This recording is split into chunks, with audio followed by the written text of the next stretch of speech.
Evangelho de João, capítulo 5. Depois Jesus voltou a Jerusalém, para uma das festas judaicas.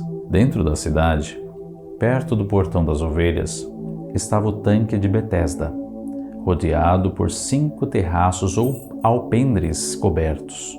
Multidões de doentes e inválidos, cegos, coxos, paralíticos, esperavam pelo mover das águas, porque um anjo do Senhor vinha de vez em quando e agitava a água.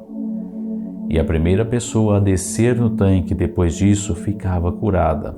Um dos homens que se achava ali estava paralítico havia 38 anos. Quando Jesus viu esse homem e soube quanto tempo estava doente, perguntou a ele: "Você gostaria de ser curado?" "Eu não posso, Senhor", respondeu o paralítico, "porque não tenho ninguém para me ajudar a entrar no tanque depois do movimento da água. Quando tento chegar lá, sempre entra um outro antes de mim." Então Jesus lhe disse: "Levante-se, pegue a sua maca e ande." Imediatamente o homem ficou curado. Ele pegou a sua maca e começou a caminhar. Porém, era sábado quando esse milagre foi realizado. Por isso, os líderes judeus acharam ruim e disseram ao homem que tinha sido curado: "Você não pode trabalhar no sábado. Pela lei, não é permitido carregar essa maca." Mas ele respondeu: "O homem que me curou disse: pegue a sua maca e ande." "Quem foi que lhe mandou pegar a maca e andar?" perguntaram eles. O homem que havia sido curado não sabia quem era, e Jesus havia desaparecido entre a multidão. Mais tarde, Jesus encontrou o homem no templo e lhe disse: "Agora você está curado. Não volte a pecar, senão poderá acontecer uma coisa pior a você." Então o homem foi procurar os líderes judeus e lhes disse que tinha sido Jesus quem o havia curado. Em consequência disso, os judeus começaram a perseguir Jesus como uma pessoa que não guardava o sábado conforme a lei de Moisés mandava. Mas Jesus respondeu: "Meu Pai trabalha até agora e eu trabalho também." Por essa razão, todos os líderes judeus ficaram ainda com mais vontade de matar Jesus, porque, além de desobedecer às leis a respeito do sábado, ele estava dizendo que Deus era o seu próprio Pai, igualando-se, desse modo, a Deus. Jesus respondeu: "Eu afirmo a vocês que o Filho não pode fazer nada de si mesmo. Ele só faz o que vê o Pai fazer. Porque o que o Pai faz, o Filho também faz. Porque o Pai ama o Filho e lhe mostra tudo o que está fazendo. E o Filho fará obras muito maiores do que a cura deste homem, porque assim como o Pai ressuscita os mortos e lhes dá vida, o Filho também dá vida a quem Ele quer. E o Pai não julga ninguém, pois deixou todo o julgamento ao Filho, a fim de que todos honrem o Filho tal como honram o Pai. Mas se vocês se recusam a honrar o Filho, que Ele enviou a vocês, então é certo que não estão honrando o Pai.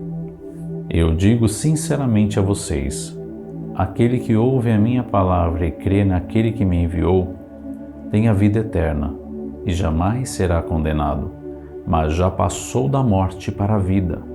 E eu declaro solenemente que está chegando a hora, e de fato já chegou, em que os mortos ouvirão a voz do Filho de Deus, e aqueles que a ouvirem viverão. Assim como o Pai tem a vida em si mesmo, e concedeu ao Filho também ter a vida em si mesmo, deu autoridade para julgar, porque Ele é o Filho do homem. Não se admirem disto. Na verdade, vem o tempo em que todos os mortos, em seus túmulos, ouvirão a voz do Filho de Deus e vão ressuscitar. Aqueles que fizerem o bem ressuscitarão para a vida, e aqueles que continuaram a fazer o mal ressuscitarão para a condenação. Eu, porém, nada posso fazer de mim mesmo. Eu julgo pelo que ouço, e o meu julgamento é absolutamente imparcial e justo, pois não procuro agradar a mim mesmo, mas àquele que me enviou.